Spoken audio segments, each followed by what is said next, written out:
Hey everyone, Packard here, Executive Director of Springtide Research Institute. This is going to be season 3 of the Voices of Young People podcast, and this is our most innovative and unique season that we've had so far.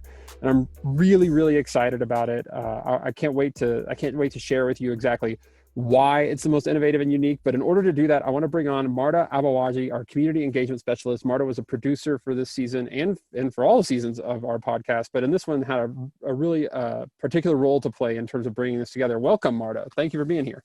Hello, of course. Delighted to be. So, Marte, before I want to ask you some questions about the content of this, so give our listeners some taste of what they're going to hear about. But maybe we can start off by just talking a little bit about the format and why it's so important and interesting and useful to bring to the season 3 of this podcast. Yeah, we had 10 different young people for this season. They're between ages 16 and 25, and they all have a particular faith or worldview lens that we wanted them to be able to speak to in an unfiltered way, meaning that it's not a conversation or an interview. It's really just the young person's ideas and identities when it comes to their religious or faith perspective, just being shared from their own voice and vantage point. I love that. I mean, I remember when we were first talking about this idea that, our goal for this would be to really make it, give people who work in ministry in some sort of, capacity, whether it's professional or lay, whether it's Christian or Jewish or Muslim, or it's at a camp or on a campus or whatever, just the ability to hear a wide range of voices directly from young people without sort of, to use a big, fancy term, without an interlocutor, no, like you said, no interviewer, just some questions to respond to, some thoughts or ideas. And so as you're doing these, Marte, like what, and we look ahead to the 10 episodes that are to come, what should listeners be on the lookout for? What was the most compelling to you about these episodes? It was so fun to record these because I got to have that first listener vantage point to hear the breadth of experiences and identities of young people all throughout the United States, who many ascribe to a particular faith tradition and many don't. Many consider themselves spiritually fluid. I heard that term shared from a couple young people, I think from Jasmine, from Matthew. They might not have an easy label, an easy checkbox for their religious perspective, but they definitely had practices and ways that their spiritual lives were lived out, were embodied. It wasn't just I'm religious or I'm not, end of story. Right.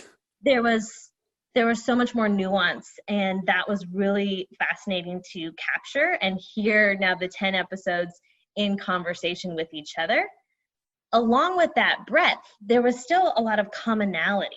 There are so many diverse experiences from young people when it comes to religion and faith and spirituality, but there's still some real lessons I think we can take from all 10 voices. And one really gets at the heart of what a mentor or a trusted adult who's had a positive impact on these young people, what is a defining characteristic. Every episode, young people described who has shaped their worldview, who has had a big influence on their spiritual journey. And over again, that person was described as someone who was really non-judgmental and who listened well to them. And that really came unprompted. It was so interesting that almost every voice had that type of description. Well, I think that's really crucial when we think about, who primarily is listening to the Voices of Young People podcast, for them to be able to, for these people who work with young folks to be able to understand those 2 points that, number one, that there's a variety of experiences captured amongst the group of people that you're likely working with, and that, this is not, maybe more so now than ever, this is not a one-size-fits-all world. Right. And so we shouldn't be making assumptions based on one piece of information about the rest of somebody's spiritual religious life. And that other point that you bring up that's so critical, Marte, that I would love, if nothing else, if you walk away from these 10 episodes understanding what non-judgmentalism looks like. It doesn't mean that you're condoning, every action that a young person takes. I think that's one of the big misconceptions out there, but but it does mean that you're willing to sit there and listen, right? That you're willing to, listen to understand first what's going on in someone's life, which is super critical for a mentor. Yeah, that listen to understand first. I feel like I heard each young person articulate that in a different way with their own vignette or their own example of a relationship that's been so influential in their life. It's because they felt like they could bring their authentic selves, their questions about the world, to a place that was going to be safe for them to work their ideas out with someone who wasn't going to approach them with condemnation, but was going to approach them from a place of love and respect. Sure. Yeah. And, this whole season is in support of the State of Religion and Young People 2020 report, which focuses on relational authority. At Springtide, this is our sort of flagship thing that we do every year. And this is the first one to sort of sum up what is going on in the faith and spiritual, the religious lives of 13 to 25-year-olds. And one of the things that we really try to get across in that report is that these sort of the categories that we primarily use to organize young people's religious lives in our heads of affiliated versus unaffiliated just don't mean what they used to mean anymore.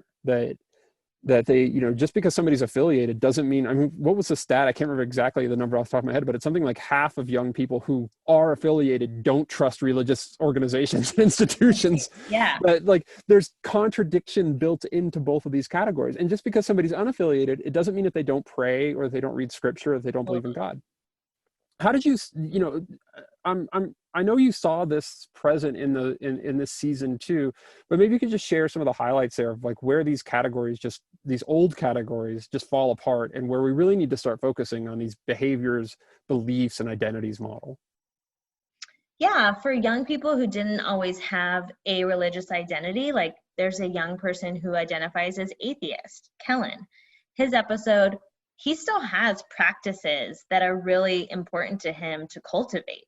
That are about community service and about making an impact for social good through activism and through contributing to his own community through different local initiatives and really trying to be a global citizen as well. Some of his examples are outside the US. He cares about practices. He cares about cultivating the social good, but he doesn't do it from a faith background that's compelling him to act in that way.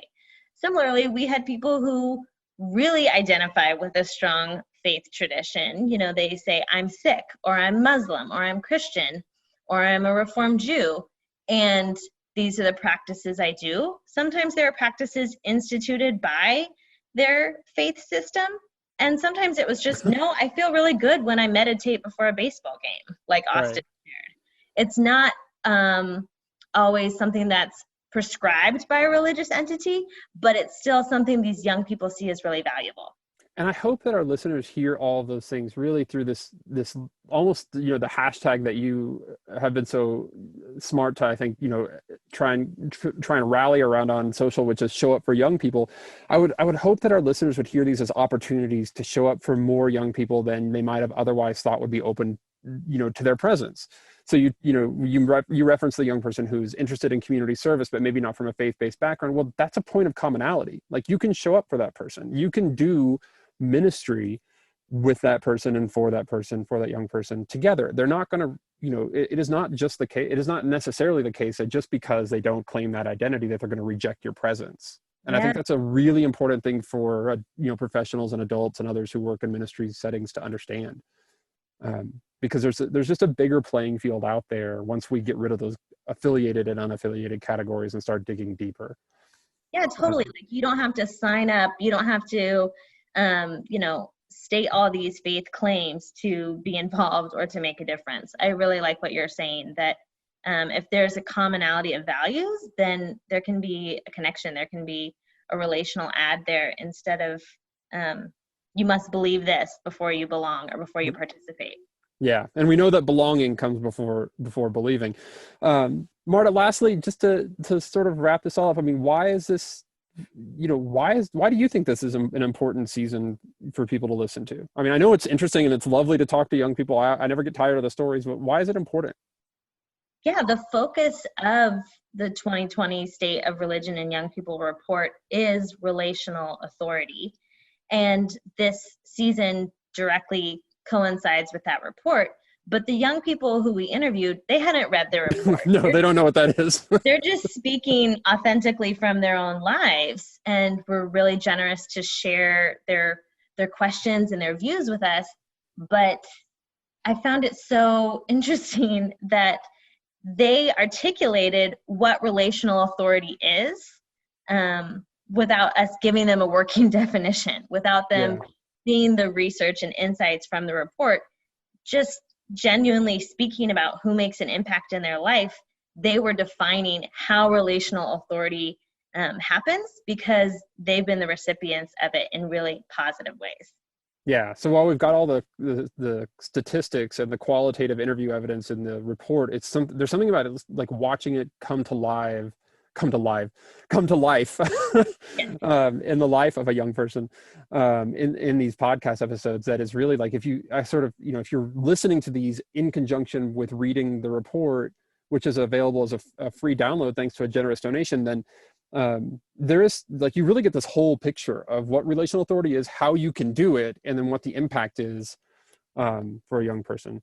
That's really great. Well, thank you, Marta, for being here, and for all the work you did putting this season together. I can't wait for everybody to get to listen to these episodes and hear the feedback, and obviously join us on social. Marta, what's the best way for them to engage with us around the podcast or the report or anything else? Yeah, absolutely. We really want to hear what you think and the ways that it speaks to what you're observing in your own context and your own ministries. You can always follow us or tweet at us or tag us on social. We're at We Are Springtide on almost all platforms. But you also can use the hashtag Religion and Young People 2020 if you want to talk directly about this report or this podcast season. And looking forward to that conversation. Absolutely. Thanks, Marta. Thanks, everybody, for listening. We'll see you down the line. Thanks so much.